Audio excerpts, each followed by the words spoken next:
Hello, welcome to 15 Minutes of Consulting Best Practices. My name is Maria Isabel Rios, and guess who's not here today? You're right, David is on vacation during the month of May. He's in my native Italy, and yes, you guessed it. Guess who's jealous? I am, right? So, in the meantime, I'm here to answer your questions about how to create success and delight for you, for your clients in your consulting practice. This is a space where I answer your questions. So as you come in, as you're here, what is a question that you have that you want answered about how to create traction? How do you create more success for you? And those of you who are here, chime in, give your answer, give your insights, add to the conversation. This is a very integrative space. Happy Cinco de Mayo, John. Thank you for chiming in right away. Takes me a minute to see your comments, so don't waste any time if you want your question answered today. Jaren, why don't you share the first question that came in during the week, and we'll tackle that as hopefully more questions come in. Okay, so this question is from Maggie. Maggie asks, when you're putting together a proposal, how much of the client's own language do you feed back to them versus using your language? All right. If you're following best practices, and thank you, Maggie, for your question. And of course, we suggest you do, right? Because we know they create success and they create connection, and they allow you to stay right side up, meaning you're focused on the client. You know that proposals have two parts. So I'm going to answer your question, Maggie, about how much of the language you use, using that framing of best practices and the proposal having two parts. The first part is what you learned in context discussions. So in this part, this is largely what you heard from the client. And here you're welcome and actually encouraged to use your client's own language. If the organization uses specific language to refer to their teams, their initiatives, their work, or some components, say, of revenue or of cost, if they articulate their goals with certain language, use it, right? Add your own nuggets, add your own knowledge, but don't make the context piece of your proposal about you.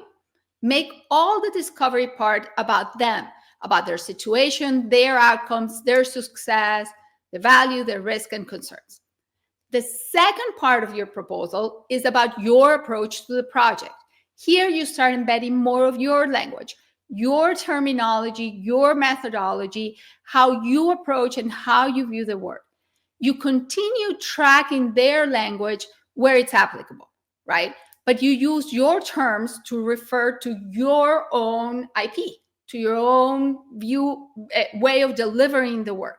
So you start mashing the two and giving them a sense of how it would be to work together.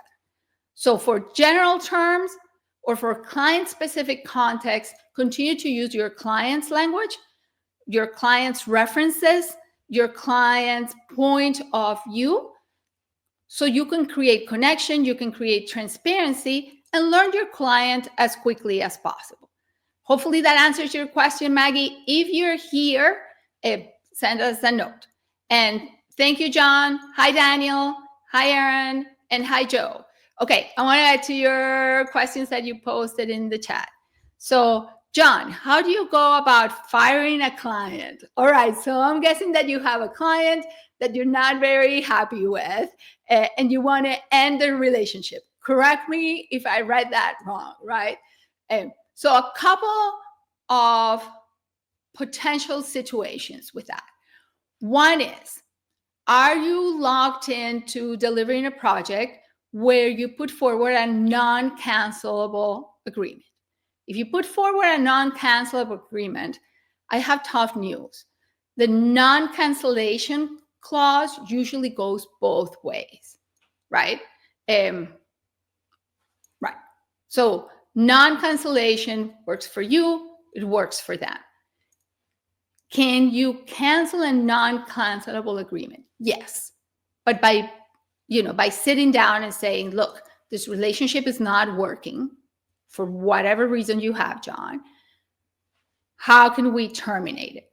And that usually means you will sit down and find a way to either phase your project out, and that has economic implications, that has implications in the way you rearrange your project, in the way you put resources against it, in the way you deliver or you close loose ends, in the way you set up your team, so that basically you don't leave your client empty-handed, right?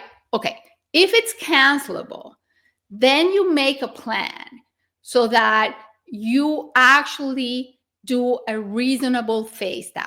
So even when it's cancelable, you want to do it in a right side up way, meaning what is the best possible way to terminate this relationship? Even when you're mad at the client, even when you're unhappy with their relationship, what is the most constructive way in which you can end the relationship? Over the long run, that's going to be best for you. It's going to be best for your consulting firm. What needs to happen to terminate this relationship, to hand off this project, to close loose ends in the way that creates the least possible damage? If you come up with that plan, then you activate your cancellation clauses. And you say, look, we come to a fork in the road. We need to activate our cancellation clauses. This is our plan. And we're doing this in a way that minimizes the negative impact to you and your organization. Let's work through that. And you make sure you communicate that clearly. You communicate that in writing to the maximum extent possible, and you do that within the boundaries of your agreement. Perfect. So because it's a month-to-month, John, you can actually do that. Make sure there's a workable plan for them so that you don't leave them out in the open, or you don't leave them hanging, if you will. All right. Joe, you had a question as well, right? I think your question is next, right, Jaren? Joe's question is next in the comment. So I want to read it. My opinion is C-level leaders of larger companies aren't clicking on ads and checking out your website. They have a Rolodex of go-to consultants and ask their peers. How would you recommend getting the attention of the particular segment of the market, the C-level leaders? Thank you. Okay, that's an interesting question because it confirms everything we know. People aren't just simply connecting through ads or simply connecting by clicking on profiles, even on LinkedIn, right, which is a great connection platform. Cold emails, cold campaigns, cold outreach campaigns, very low effectiveness. Can you eventually reach somebody that way? Yes, absolutely, you can eventually reach somebody that way, right? But very difficult, increasingly kind of crowded strategies. And even when there are promises and some folks that have seen successes, it takes a long time. So how do you get the attention of C-level leaders, but actually of anybody that it's a cold relationship to you? The best way we know how is through referrals, through introductions. And oftentimes, if we don't know somebody who is a point of connection, a way to reach them is by borrowing a tribe, meaning by finding a partner, a collaborator, somebody who is in touch with C-level leaders, in your case, Joe, who can put you in front of them in a one-to-many situation or in a one-to-one situation, ideally, but oftentimes in a one-to-many situation, who can give you a stage where you can share your knowledge. Over time, that allows you to build credibility and to build trust with those C-level leaders. So think of who do you know and what kind of knowledge sharing can you share that will be valuable to those C-level leaders and will be valuable to your partner, to your collaborator, enough so they are willing to put you in front of their tribe. If there's a trade association, if there's a consulting company that it's adjacent to yours, and works with C-level leaders, but that does not have the knowledge that you have, but would benefit from adding that knowledge to their tribe.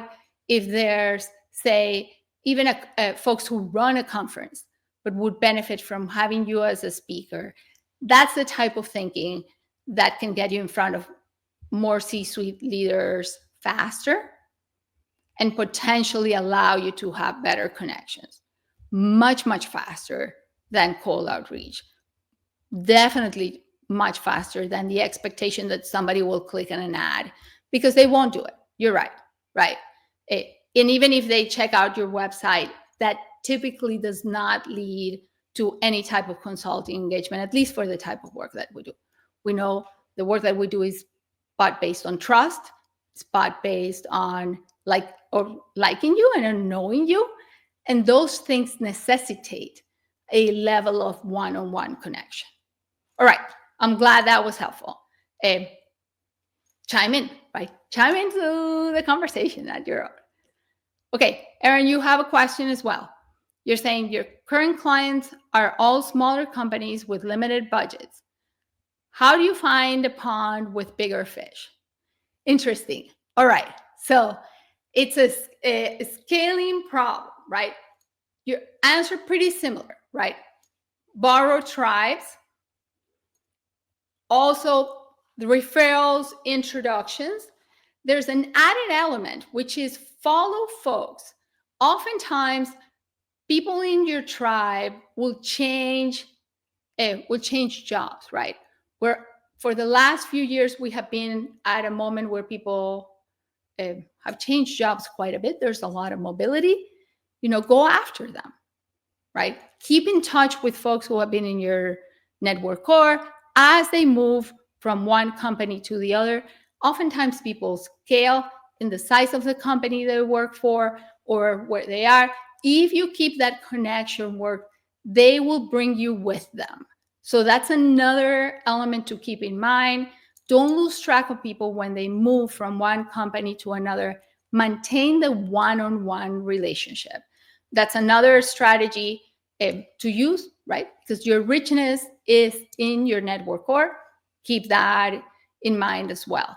The fourth element to keep in mind here is it doesn't hurt to keep track of, okay, what is the next rung in the ladder of bigger fish? And be purposeful of thinking, okay, what are the names of the companies that belong in that rung in the ladder? Do they meet in different places? What do I need to know? Or what problems are they facing that the smaller fish do not face? What problems do you need to be prepared for? Where do they meet, right? What types of associations do they attend? What type of events do they attend? Are those any different? Do you position yourselves against those? So keep an eye out for those in terms of visibility events, in terms of when you ask for a referral or when you develop a piece of knowledge. What do you need to know so that you're prepared for that next rung in the ladder?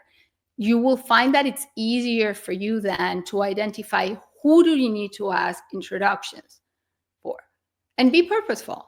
If you know that somebody in your network knows somebody in a company that you're potentially targeting, let's say, ask for the introduction by name. Say, are you open to introducing me to so-and-so? I'm not going to sell them. I want to get to know them. I'm curious about the work that they're doing in their company. I would like to get to meet them. And then remain true to your promise of not selling and actually wanting to connect with the person. That's how you're going to get the next introduction and the next introduction. All right, let me know if that helped. And with that, we're at the top of our 15 minutes. So I have a few requests of you today. First request is if you haven't already, add this event to your calendar. And Jaren just shared the link. You put this link on our recurring event. It will bring you to us every week on Monday at 12:15 Eastern, or put it at whatever time zone you're in. And thank you for joining us every Monday. Also, if you haven't subscribed to the articles that come out every Wednesday, subscribe. You'll also get notification about programs that we're running and events that we're running internally by being subscribed to the article. The articles are great. The interaction in the comment are also fantastic. So make sure you don't lose those. And lastly, if you're not connected with David or with myself here on LinkedIn, please click. And thank you, Jaren, for sharing that as well. Connect with us on LinkedIn. We always look forward to keeping the conversation going. So thank you for joining me today. I look forward to seeing you next Monday. Bye.